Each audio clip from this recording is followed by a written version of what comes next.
What if the speaker wearing the luxury badge is not actually giving you luxury sound? Because behind the polished showrooms and five-figure price tags, a quieter group of speakers has been stealing the best engineering, cutting out the prestige tax, and delivering performance that can embarrass brands costing twice as much. Today, we are counting down 10 giant killers. And stay for number 1 because it may be the last passive speaker most people ever need. At number 10, the Triangle Borea BR03 is the speaker that walks into the party before the music even starts. It is lively, confident, and just a little dangerous. Its fabric dome tweeter and cellulose mid-bass driver give it the kind of speed and energy that makes guitars bite, drums jump, and vocals step forward. This is not the speaker for someone who wants music served like warm tea. The BR03 wants movement. It wants rhythm. It wants you to turn up the volume and suddenly remember why you bought a stereo instead of another Bluetooth box. The front port also makes placement easier in smaller rooms, although it still rewards a little breathing space. The catch? That excitement can sound bright in an already lively room. Pair it with a smoother amplifier and the result can be ridiculous for the money. It is not perfect. It is simply far more entertaining than a speaker near this price has any right to be. Number 9 is for the listener who does not trust adjectives. The Ascend Acoustics. Sierra 1V2 arrives with something better: measurements. Ascend designed this speaker around clean, neutral reproduction and publishes extensive data captured using a Klippel near-field scanner. In plain English, this is a speaker built to behave properly, not to hide questionable engineering behind expensive wood and poetic marketing. And yes, the cabinet is made from vertically laminated bamboo, so it looks far more premium than the direct sale price suggests. But the real magic is consistency. Voices sound natural. Imaging locks into position. The tonal balance remains convincing even when you move away from the perfect center seat. The Sierra does not punch you in the chest like the Triangle. It wins more slowly. You begin noticing that cymbals do not hiss, vocals do not shout, and long listening sessions never become exhausting. The catch is simple. Neutral can feel less dramatic during a 5-minute showroom demonstration. Give it an evening and this quiet scientist starts making many famous speakers sound suspiciously colored. Cole. At number 8, the Arendal 1961 bookshelf looks less like furniture and more like equipment designed to survive a minor explosion. The cabinet is compact, dense, and aggressively overbuilt. Inside, a custom waveguide tweeter works with a 5.5-inch woofer to create controlled dispersion and a surprisingly large soundstage. Arendal designed it for both music and home theater, and you can hear that dual personality immediately. Dialogue sounds sharp. Movie effects hit with real authority. Rock music remains clean and organized, even when the mix becomes crowded. This little box does not panic easily, but here is the twist. Its compact size does not mean effortless deep bass. For full-range impact, especially in a larger room, add a capable subwoofer. Think of the 1961 as a precision hammer, not a wrecking ball. The reward is build quality that feels almost unreasonable at this price, along with placement flexibility and the kind of dynamic composure usually associated with much larger speakers. When your system needs to handle both vinyl and explosions, this Norwegian brick deserves a very serious look. Number 7 might be the safest recommendation on this entire list, and I mean that as a compliment. The Revel Concerta2 M16 uses a 6.5-inch aluminum woofer, a 1-inch aluminum tweeter, and Revel's acoustic lens waveguide. The goal is not to perform one spectacular trick. It is to make the entire performance sound correct, balanced, and believable across a wide listening area. Put on a vocal recording and the singer appears at a stable height instead of floating strangely around the room. Add dense orchestration and the M16 keeps instruments separated without turning the music into a laboratory experiment.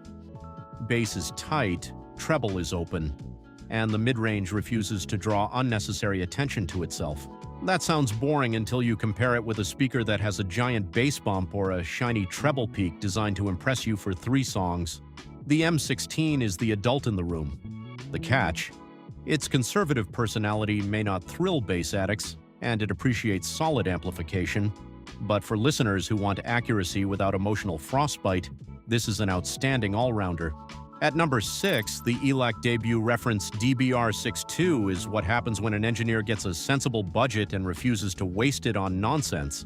You get a 6.5-inch aramid fiber woofer, a 1-inch soft dome tweeter with a waveguide, a heavily braced cabinet, and a dual-flared slot port designed to produce stronger bass with less noise.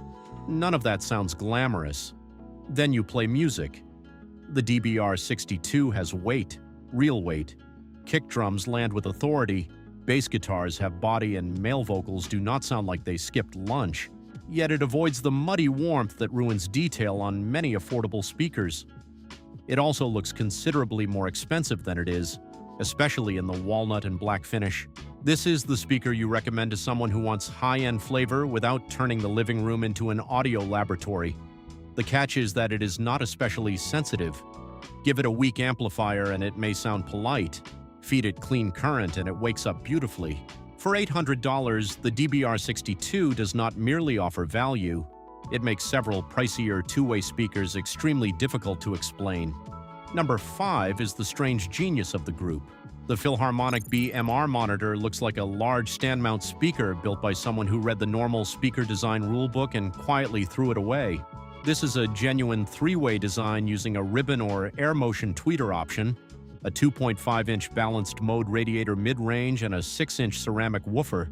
The result is an unusually wide, open presentation with useful bass reaching into territory where many bookshelf speakers start begging for a subwoofer.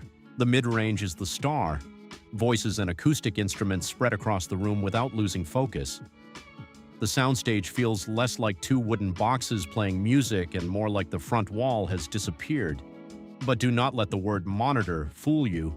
Each cabinet is large, heavy, and not especially sensitive.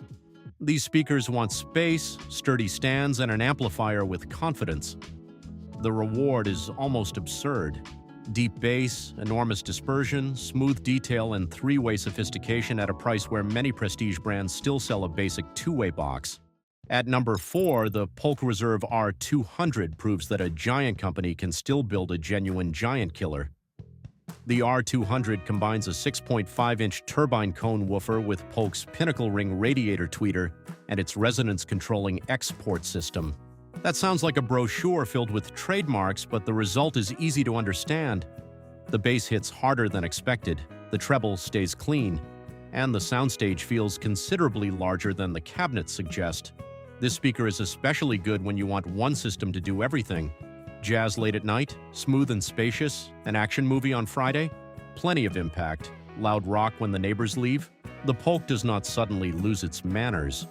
There is also a slight warmth through the middle that makes average recordings easier to enjoy.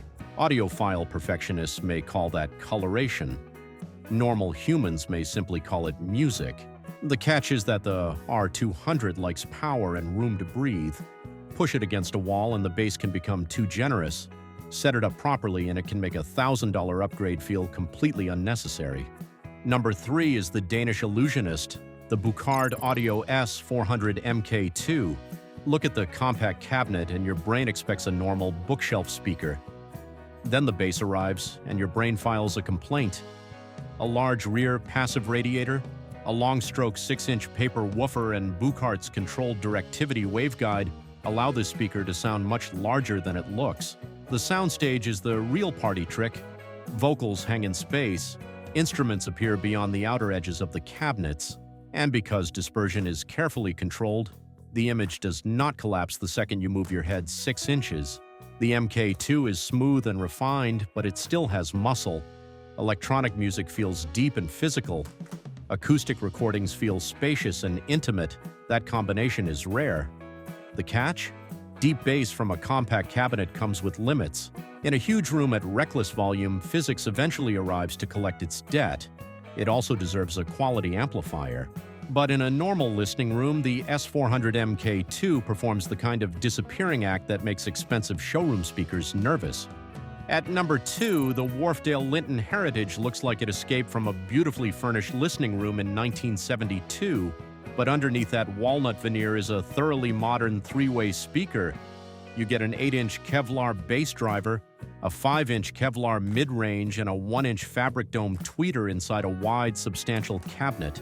The result is scale, real room-filling scale. The Linton does not dissect music with a surgical blade. It invites you inside. Vocals have body, drums have weight. Old soul, classic rock, jazz, and orchestral recordings gain the warmth and physical presence that many slim modern towers somehow forget. And unlike some vintage-inspired products, this is not just nostalgia wearing expensive wood. The optional dedicated stands even provide storage space for records, which may be the most charmingly specific design decision in modern hi-fi. The catch is obvious. These speakers are large and need room. They are also more relaxed than aggressively analytical. But when the lights are low and a great album is playing, very few speakers at this price feel this human. And the winner is the KEF R3 Meta, because it combines the strengths of almost every speaker below it without inheriting all their weaknesses. This is a true three-way design with a 6.5-inch bass driver and KEF's 12th generation Uni-Q array, which places the tweeter inside the mid-range cone. Add metamaterial absorption technology behind the tweeter, and the goal is to remove unwanted energy before it colors the sound. The result is precision without sterility. Imaging is almost holographic. Vocals remain locked in place. Bass is deep, tight, and controlled. Treble reveals tiny details without turning every cymbal into broken glass. More importantly, the R3 Meta works across genres. Classical music has scale, electronic music has punch, quiet vocals have intimacy, movies sound enormous. The catch is that it needs serious stands and a capable amplifier, so the real system cost rises quickly. Still, compared with many $5,000 speakers, the KEF gives away shockingly little. That is why it wins. It does not perform one magic trick, it performs the entire show. So, do these 10 speakers literally destroy every high-end brand? Of course not. Your room, amplifier, placement, and personal taste still matter. But they destroy one dangerous idea, that a prestigious logo automatically buys better sound. The Triangle brings excitement, the Ascend brings honesty, the Arendal brings toughness, the Revel brings balance, the ELAC and Polk bring outrageous value, the BMR brings scale and openness, the Buchardt disappears, the Linton brings soul, and the KEF delivers the complete package. My advice is simple: never buy with your eyes, and never audition a speaker using only one song. Now tell me in the comments, which of these giant killers would you trust with your favorite album? And which overpriced high-end speaker should be worried?